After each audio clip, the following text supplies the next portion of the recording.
আমার প্রশ্ন হলো, গত মাসে ভ্লাদিমির পুতিন বক্তৃতা করেছে, ডোনাল্ড ট্রাম্পের অনেক প্রশংসা করে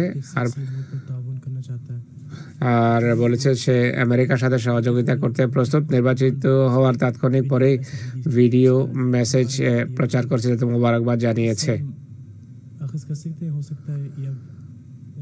এর অর্থ কি এটি করা যায় যে সংঘর্ষের ফলে টলতে পারে? হুজুর বলছেন যে প্রচার মাধ্যমে অনেক মোবারকবাদ আমরা দেখতে পাই। নওয়াজ শরীফকে মোবারকবাদ জানিয়েছে আর অনেক প্রশংসা করেছে, তুমি খুব ভালো, যে তোমরা এমন জাতি, তোমরা অমুক, তোমরা এই, তোমরা সেই, অনেক প্রশংসা করেছে পাকিস্তানের। তুমি কি পড়েছো? মোস্তফাকে জিজ্ঞেস করছেন, নওয়াজ শরীফকে পয়গাম পাঠিয়েছে,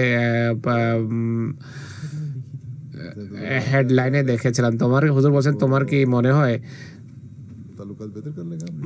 পাকিস্তানের সাথে আমেরিকার সম্পর্ক ভালো হবে? তোমার কি মনে হয়? আসলে কথা হলো, মোবারকবাদ বা শুভেচ্ছা মানে অনেকেই বিনিময় করে, অভ্যন্তরীণভাবে অনেক ঝগড়া বিবাদ রয়েছে। গত পরশুদিনের সংবাদ, সিআইএ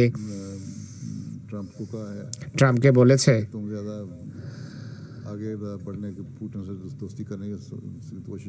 পুতিনের সাথে বন্ধুত্ব করার চেষ্টা করো না, তাকে বিশ্বাস করো না, রাশিয়াকে কোনোভাবে বিশ্বাস করা যায় না। আমেরিকান প্রেসিডেন্ট নিজে যাই বলুক, একা সে কিছু করতে পারে না।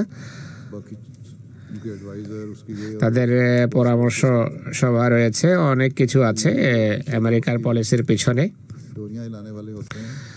যারা কলকাঠি নাড়ে আসলে পিছনে,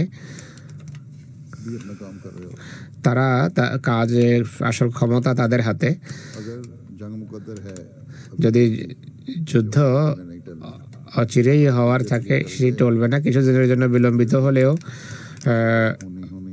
যুদ্ধ অবশ্যই হবে। তখনই খোদার প্রতি মানুষের দৃষ্টি বা মনোযোগ নিবদ্ধ হবে। এখন দেখো কি হয়।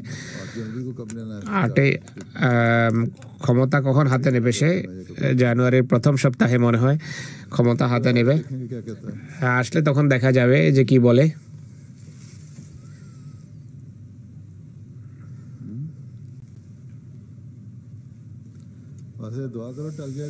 দোয়া করার জন্য টলে যায়, যদি ভয় হয় বেশি দিন এটি বিলম্বিত হবে না, তোমাদের জীবনে এটি হয়ে যাবে। আর এর ফলে মানুষের সংশোধন হবে। আমি ইনশাল্লাহ বললাম এই জন্য যে মানুষের এর ফলে সংশোধন হবে। আমি ধ্বংসের জন্য ইনশাল্লাহ বলিনি, ধ্বংস কামনা করে ইনশাল্লাহ বলিনি।